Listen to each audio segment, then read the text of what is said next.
नमस्कार, आप देख रहे हैं डीडीएन आरएसटी। बामसेफ के राष्ट्रीय अधिवेशन को लेकर जिस तरह से बीजेपी सरकार ने आरएसएस के साथ मिलकर अधिवेशन को रद्द करने का काम किया है, जिससे बामसेफ के प्रत्येक कार्यकर्ता में आक्रोश देखने को मिला है। अधिवेशन के रद्द कराने की मंशा को जनता के बीच उजागर करने का काम बामसेफ का प्रत्येक पदाधिकारी भारत के विभिन्न जिलों में चरणबद्ध तरीके से दूसरे चरण में धरना देकर शांतिपूर्ण तरीके से भारत के लगभग सभी जिलों से जिलाधिकारी महोदय के माध्यम से भारत की राष्ट्रपति महामहिम द्रौपदी मुर्मू को राष्ट्रीय पिछड़ा वर्ग मोर्चा के अंतर्गत 5 जनवरी को मेरठ हत्याकांड को लेकर 4 सूत्री मांगों को लेकर उक्त सोनू कश्यप उर्फ सोनू निवासी द्वारागढ़ सर थाना मेरठ के युवक को मुआवजे स्वरूप में 1 करोड़ रुपए की मांग, परिवार में नौकरी दोषियों को फांसी की सजा, उक्त युवक की सीबीआई जांच की मांग की एवं भारत मुक्ति मोर्चा के अंतर्गत उड़ीसा के कटक में बामसेफ का 42वां अधिवेशन, भारत मुक्ति मोर्चा का 15वां को पुनः बहाली की जाए। इस अधिवेशन के कार्यकर्ताओं का संगठन के हुए नुकसान का पूरा मुआवजा दिया जाए। भविष्य में ऐसी कोई भी संवैधानिक, सामाजिक, वैचारिक कार्यकर्ताओं पर राजनीतिक दबाव डालने की परंपरा बंद की जाए, जिससे लोकतंत्र की सुरक्षा हो सके। जाति आधारित जनगणना की जाए, मुद्दे को दबाने वाले पर जाँच कर उन्हें सजा दी जाए। जिस संविधान का शपथ खाया उसी का उल्लंघन किया, जिससे 356 अनुच्छेद के अनुसार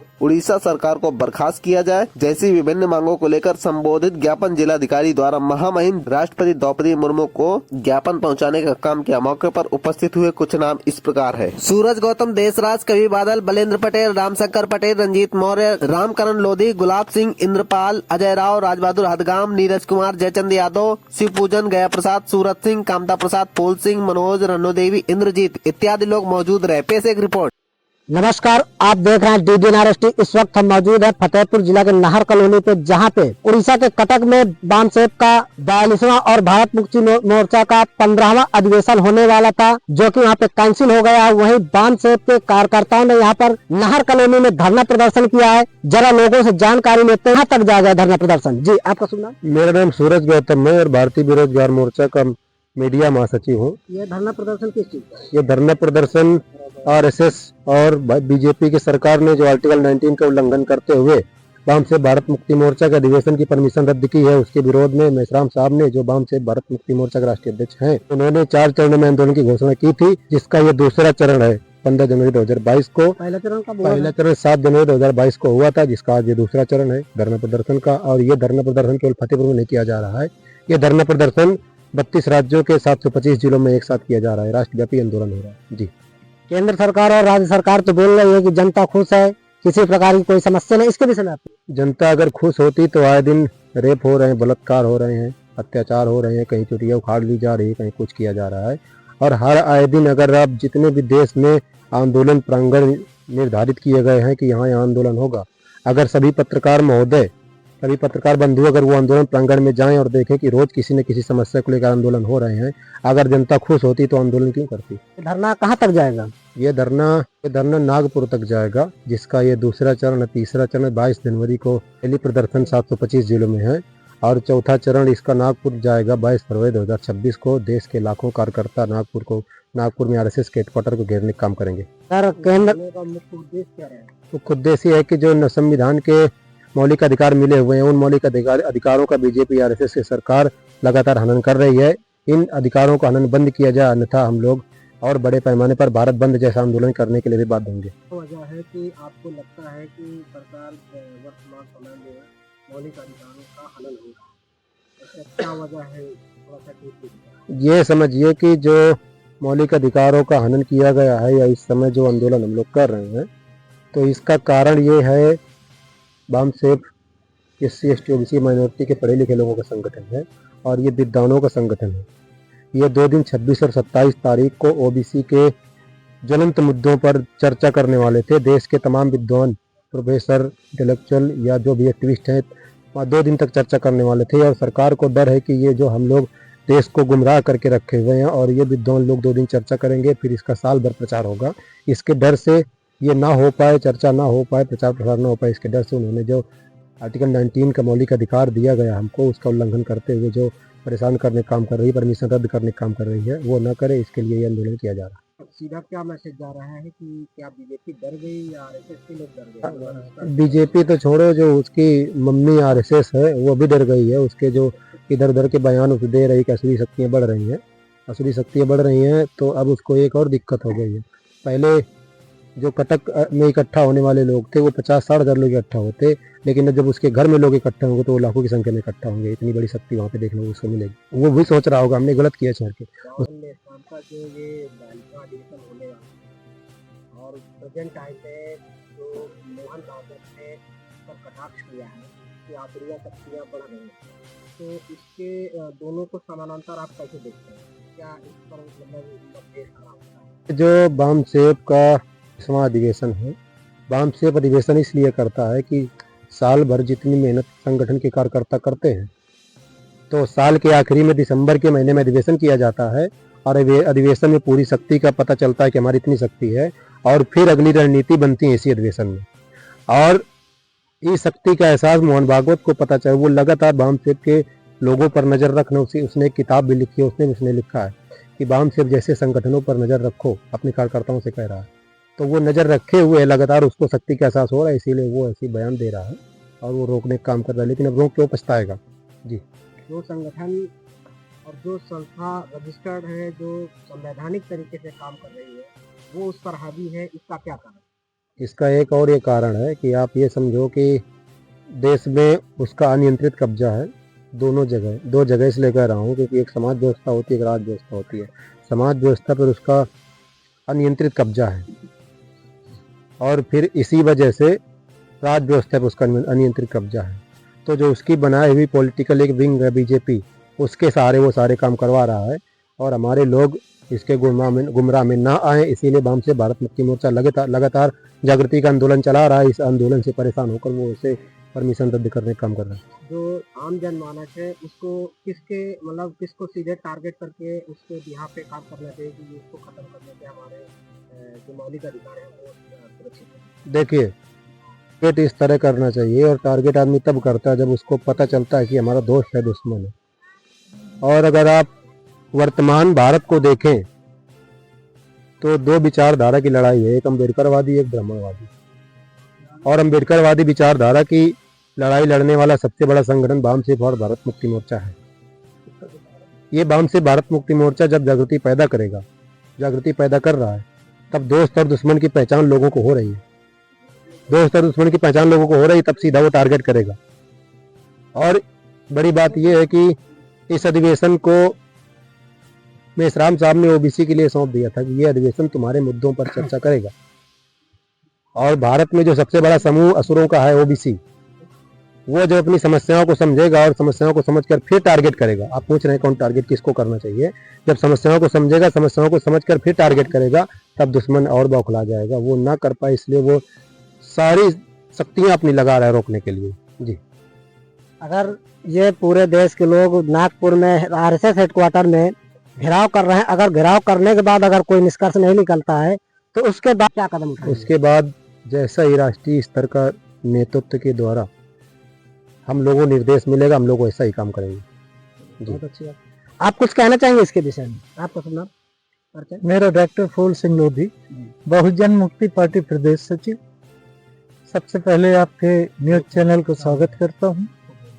ये भारत मुक्ति मोर्चा, बहुजन क्रांति मोर्चा, राष्ट्रीय पिछड़ा वर्ग मोर्चा और राष्ट्रीय परिवर्तन मोर्चा के बैनर तले ये दूसरे चरण का आंदोलन हो रहा है।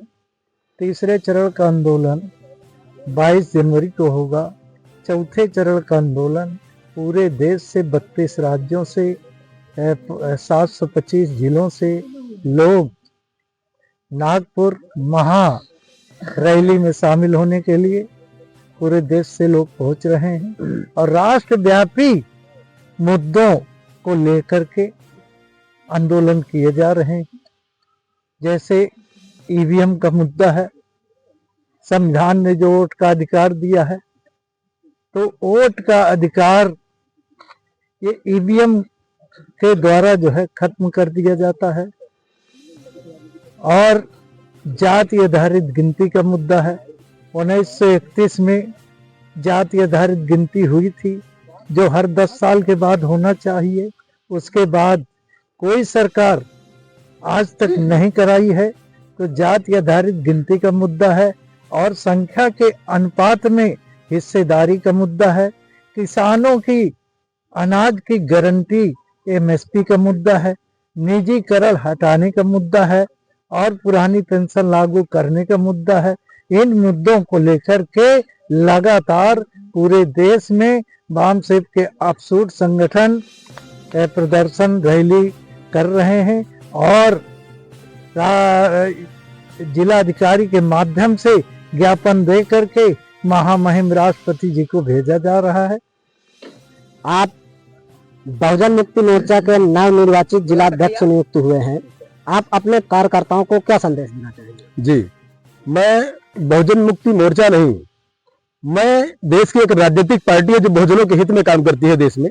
बहुजन मुक्ति पार्टी, उसका जिला अध्यक्ष वर्तमान में हूं और मैं समस्त बहुजन समाज के लोगों से गांव गांव में जाकर चौपाल लगाकर ये बहुजन मुक्ति पार्टी को आगे बढ़ाने के लिए, इसको प्रचार प्रसार के लिए, समस्त जनमानस में पहुंचाने के लिए आंदोलन करता हूं और समस्त देशवासियों से अनुरोध करता हूं कि समस्त लोग बहुजन मुक्ति पार्टी को आगे बढ़ाएं तो देश की समता, समानता, स्वतंत्रता, बंधुत्व को विद्यमान करने का काम करती है। आपका परिचय? मैं मुन्ना लोधी, जिला अध्यक्ष बहुजन मुक्ति पार्टी फतेहपुर।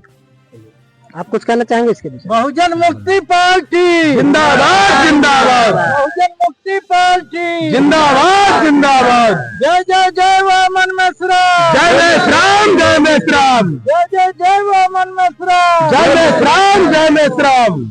मेरा नाम जयचंद यादव है, बहुजन मुक्ति पार्टी का मंडल उपाध्यक्ष हूँ इलाहाबाद से। तो मैं ये कहना चाहूँगा कि ये बीजेपी और आरएसएस, हमारे कई साथी ने लगातार आपको बताएं आपके न्यूज चैनल पे कि लगातार आरएसएस और बीजेपी भारत के एससी ओबीसी को हक अधिकारों को लगातार हनन कर रही है और भारत के एससी ओबीसी को लगातार पीड़ित कर रही है। कहीं किसी की चोटियां उखाड़ ली जा रही है, कहीं किसी का मूड घुटवा दिया जा रहा है।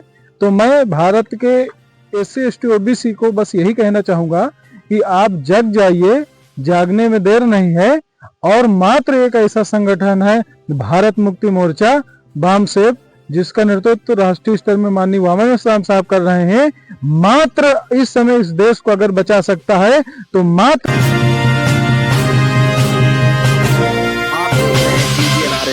एक संगठन बचा सकता है, भारत मुक्ति मोर्चा वाम सेव। नहीं तो इस देश को डूबने में आरएसएस लगातार पूरी जोर शोर से मेहनत कर रही है और डुबाने में लगी हुई है, इस देश को बेचने में लगी हुई है। तो मैं बस भारत के श्रेष्ठ ओबीसी से ये कह रहा हूँ कि बहुत जल्दी जाग के इस संगठन को ज्वाइन करिए और आने वाली 22 जनवरी को रैली प्रदर्शन हम लोग पूरे जिले स्तर में 725 जिलों में 31 राज्यों में करेंगे। आप लोग पूरे देश से अपने अपने जिलों में शामिल होइए और इसके बाद 22 फरवरी को आरएसएस का कार्यालय जो नागपुर में बना के रखा गया है उसको भी घेराव करेंगे, क्योंकि जो संविधान में हमारा आर्टिकल 19 है, हमारा मौलिक अधिकार है आंदोलन करने का, अपनी बात करने का, सभा करने का, तो वो लगातार हमारी जो सभा राष्ट्रीय अधिवेशन होने जा रहा था नागपुर में, उड़ीसा में, कटक में, तो वहां पे वो लोग 2.5 महीने पहले उस परमिशन को पास करवा लिए और इसके बाद आरएसएस के दबाव से उसको रद्द कर दिया जा रहा है। ये संविधान को नहीं मानते हैं। जो संविधान विरोधी है वो देशद्रोही है। आरएसएस देशद्रोही है। आरएसएस एक आतंकवादियों का संगठन है और ये देशद्रोहियों का काम करते हैं। और ये बिल्कुल ये बड़ी बात नहीं है। आरएसएस, सरदार वल्लभ भाई पटेल ने आरएसएस को बैन किया था। ये मेरे पास एक किताब है। आरएसएस लगातार ये आतंकवादियों का काम कर रही है, आतंकवादी फैला रही है। ये क्या है कि कहीं किसी बेटी के कर दिया जा रहा है और उनको छोड़ दिया जा रहा है बलात्कारियों को। ये क्या चल रहा है कि बलात्कारियों को जेल से रिहा किया जा रहा है? ये क्या चल रहा है? आपको क्या लगता है जिस प्रकार उड़ीसा के कटक में 42वां और 15वां अधिवेशन जो कैंसिल करा दिया गया, तो क्या आरएसएस और बीजेपी सरकार आपको नागपुर में घेराव करने देगी? बिल्कुल। देखिए, आरएसएस को और बीजेपी सरकार को उन्होंने एक किताब भी लिखा है। उसने अपने कार्यकर्ताओं को कहा है कि वाम सेफ पे नजर रखनी होगी। यानी उसको पता है कि वाम सेफ एक पढ़े लिखे लोगों का संगठन है। इसमें अच्छे अच्छे लेक्चरर, प्रोफेसर, ऐसे लोग जुड़े हैं और वो लोग एक बड़ी सभा करेंगे तो जो देश में आधी से ज्यादा आबादी ओबीसी की है, 1931 के जनगणना के हिसाब से जो 52% आबादी वाले हिस्सा है, उस बड़े बड़े मुद्दों पर वहां चर्चा होगी और कहीं ना कहीं ये लोग इकट्ठा हो गए, ये मुद्दा फैल गए, उसको भी घेराव करेंगे।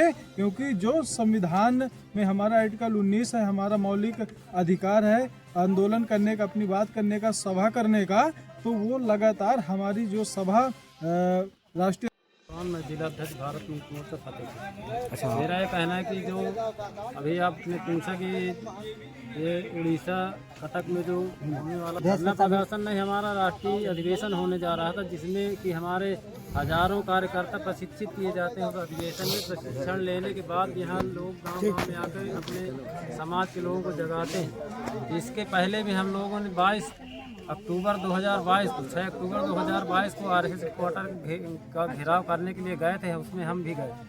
तो ऐसा हम करेंगे 22 फरवरी को भी, चाहे जितना वो रोक लगाएं, लाखों की संख्या में जाकर हम लोग RSS हेडक्वार्टर का घेराव करेंगे।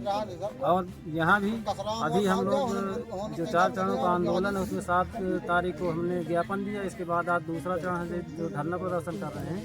इसके बाद 22 जनवरी को अभी रैली प्रदर्शन होगी। इसकी तैयारी की जा रही है। हम लोग गांव-गांव में जाकर मीटिंगें लगा कर के लोगों को तैयार कर रहे हैं कि हमारे जो अधिकारों का हनन किया जा रहा है, हमारे SC ST OBC माइनॉरिटी के लोगों को जो हनन किया जा रहा है इस RSS बीजेपी की सरकार में, उनका हनन न हो, इसके लिए तैयार हो लोग 22 फरवरी को जाने के लिए तैयार हो रहे हैं। हम लोग यहाँ से भी हजारों की संख्या में वहाँ पर जाएंगे अपने ज़िले से लेकर। हम लोग जितने कार्यकर्ता वाम से टास्क संगठन के जिला अध्यक्ष हैं या जितने भी पदाधिकारी हैं, सब लोग रात दिन एक करके मेहनत करके लोगों को तैयार कर रहे हैं ले जाने के लिए। तो ऐसा नहीं कि घेराव ना हो पाएगा, चाहे जितना भी रोक लें, हमारा अधिकार है। आर्टिकल 19 के तहत लोगों को धरना प्रदर्शन मीटिंग करने का, लोगों को समझाने का अधिकार है। उस अधिकार का हनन कर रही है बीजेपी, RSS के दबाव में काम कर रही है। हम सही कह रहे हैं, RSS आतंकवादी संगठन है। ये हमारे राष्ट्रीय अध्यक्ष मोहन मेश्राम भी कह रहे हैं, सब जानते हैं कि RSS क्या कर रही है। हमारे हिंदू मुस्लिम को लड़ा करके हमारे हिंदू भाइयों को जो OBC है उसको बेवकूफ़ बनाए हैं। तो अब जागरूकता आई है, लोगों को समझाया जाता है, जब उनको इतिहास बताया जाता है तो उनमें जागरूकता आती है। जागरूकता फैलाने की वजह से इतना संगठन हमारा तैयार हुआ, जो कि 31 राज्यों में हमारा संगठन चल रहा है। देश के पूरे 725 जिलों में पूरा संगठन हमारा काम कर रहा है। ऐसा करेंगे, ये हम आशा और उम्मीद के साथ ऐसी बात करते हैं। धन्यवाद। बाम साहेब के कार्यकर्ता हो या आम जन हो, उनको किसी भी प्रकार की कोई असुविधा नहीं होनी चाहिए। इसी तरह DD नेशनल न्यूज चैनल साथ मैं सज्जन तारा सिंह कैमरामैन के साथ, नमस्कार, धन्यवाद। संविधान विरोधी देशद्रोही, भारत मुक्ति मोर्चा जिंदाबाद, भारत मुक्ति मोर्चा जिंदाबाद, निकलो सभी मकानों से, जंग लड़ो बेईमानों से, कटक प्रशासन मुर्दाबाद, बहुजन मुक्ति पार्टी जिंदाबाद। जैसे वाम से भारत मुक्ति मोर्चा के राष्ट्रीय अधिवेशन को कटक उड़ीसा में कैंसिल किया गया है, बीजेपी RSS सरकार ने मिलकर के हाई कोर्ट के द्वारा परमिशन रद्द करवाया है। जैसे वहां के पुलिस प्रशासन इस तरह के विद्रोही काम कर रही है, संविधान द्रोही काम कर रही है, इस तरह फतेहपुर की पुलिस भी यहाँ पर ऐसा काम कर रही है। क्या मैं ये मान लूं कि पुलिस प्रशासन बीजेपी RSS की गुलाम हो चुकी है? तुम्हारा ये फर्ज बनता है कि अगर यहाँ पर कोई धरना दे करके ज्ञापन देने आए तो यहाँ अपने कार्यालय के बाहर उसका ज्ञापन सम्मान लेने का काम करें। आप लोग ज्ञापन लेने का काम नहीं करते, इसका मतलब है कि आप लोग भी मुर्दा हो चुके हैं, सरकार के गुलाम हो चुके हैं। ये याद रखिएगा, सरकार 5 साल की होती है और आपकी ड्यूटी करीब लंबे समय तक होती है। 40 साल तक ड्यूटी कर रहे हो, तब तक आप कितनी सरकारों को देख सकते हो। सरकार की गुलामी ना करो, हम लोग आपके भी अधिकारों की लड़ाई लड़ रहे हैं। अगर आप लोग ऐसी गुलामी करना चाहते हैं, आपके घर में भी किसी की चुटिया उखाड़ी जाएगी, आपके बहनों का रेप होगा, बलात्कार होगा, आपके घर में लोगों को मारा जाएगा, फिर अगर आपके ही पुलिस प्रशासन, आपके DM महोदय ज्ञापन लेने के लिए मौजूद नहीं होंगे या उनकी अनुपस्थिति में यहाँ पर कोई मौजूद नहीं होगा, तो आप फिर बिल्ली की तरह देखते रह जाओगे और फिर हम यहाँ पे ताली बजाने आएंगे। आप क्या कहोगे? आप ये मैं आपका चेहरा पहचान रहा हूँ। आपने जो कहा है कि खिचड़ी घर में खाओ जाकर, छुट्टी मनाओ जाकर के, आप ये संविधान का विद्रोह कर रहे हैं, आप देशद्रोही काम कर रहे हैं। जिस संविधान से आपको नौकरी मिल रही, जो संविधान आपको आज़ादी दे रहा है, वही संविधान हमको भी आज़ादी दे रहा है कि अपना काम हम लोग शांतिपूर्ण तरीके से कर रहे हैं। यहाँ पे धरना देने का काम भी शांतिपूर्ण तरीके से कर रहे हैं। आप लोग हमारा कहना मानने का काम कर रहे हैं, नेता फतेहपुर प्रशासन का मुर्दाबाद करने के लिए मजबूर होंगे। आप अनुमति डीएम को भेजिए। आपको बता रहे हैं कि हमने इस ज्ञापन की, इस आंदोलन की, जो चरणबद्ध आंदोलन घोषित किया गया था, इसकी अनुमति काफी दिन पहले दी जा चुकी है। अगर यहाँ पर छुट्टी घोषित करते हो, अगर मान लो कोई मामला बड़ा हो जाता है, यहाँ पर कोई ज्ञापन लेने के लिए या उसकी सुनवाई करने के लिए नहीं होता है, तो क्या होगा? इसका जिम्मेदार कौन होगा? आप सोचने का काम करिए कि हम यहाँ पर जनता की सेवा करने के लिए आए। जनता के टैक्स से आपको पैसा मिलता है। कोई नरेंद्र मोदी की सरकार और बीजेपी की सरकार, आरएसएस की सरकार आपको पैसा देने का काम नहीं करती है। मैं आपसे अपील करता हूँ कि शांतिपूर्वक आए और हम लोगों का ज्ञापन लेने का काम करें। नारेबाजी कर रहे हैं, पुलिस प्रशासन यहाँ ड्यूटी पे खड़ा हुआ है, लेकिन कोई भी प्रशासनिक अधिकारी यहाँ ज्ञापन लेने के लिए उपलब्ध नहीं है। बार बार हम मांग करते हैं किसी पुलिस अधिकारी को बुलाया जाए, किसी प्रशासनिक अधिकारी को बुलाया जाए और हमारा ज्ञापन सुपुर्द करवाया जाए। लेकिन यहाँ पे तैनात पुलिस कर्मियों के द्वारा, कुछ लोगों के द्वारा ये कहा जा रहा है कि आज घर जाओ, घर में खिचड़ी खाओ जाके, आज आपका ज्ञापन नहीं लिया जाएगा। जबकि यह हमारे साथ बहुत बड़ा अन्याय है। यह संवैधानिक अधिकार है, हमारे अधिकारों का शोषण किया जा रहा है।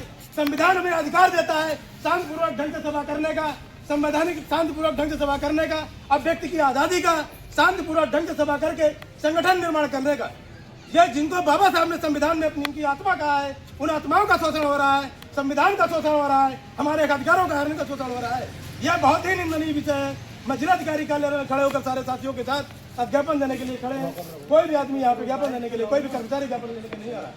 तो साथियों, आप सभी लोगों का अनुरोध है कि आप लोग ज्ञापन को देने के लिए यहाँ बैठकर धरना प्रदर्शन करेंगे, गेट में घेर करके बैठ जाएंगे और यहाँ जिंदाबाद और मुर्दाबाद के नारे लगाएंगे।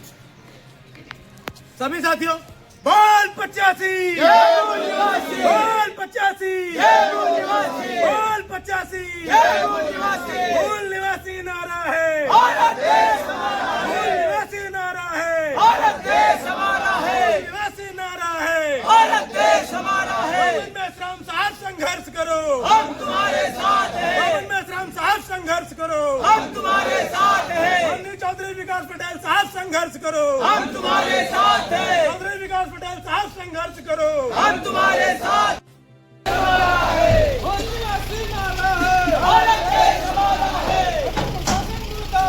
मुर्दाबाद मुर्दाबाद, प्रशासन मुर्दाबाद, मुर्दाबाद मुर्दाबाद, प्रशासन मुर्दाबाद, मुर्दाबाद मुर्दाबाद, प्रशासन मुर्दाबाद, मुर्दाबाद मुर्दाबाद। साथियों, आंदोलन के दूसरे चरण में आज हम लोग जिलाधिकारी महोदय के माध्यम से महामहिम राष्ट्रपति को ज्ञापन देने का काम कर रहे हैं। दूसरा ज्ञापन हमारा राष्ट्रीय पिछड़ा वर्ग मोर्चा के बैनर तले भी हो रहा है, जिसके जिलाध्यक्ष माननीय मनोज कुमार मौर्य जी द्वारा जिलाधिकारी महोदय के माध्यम से महामहिम राष्ट्रपति महोदय तक ज्ञापन पहुंचाया जा रहा है। इसका तीसरा चरण सर 22 जनवरी को भी, और इस ज्ञापन को बहुजन मुक्ति पार्टी समर्थन करती है। ठीक है, धन्यवाद। चलिए भाई।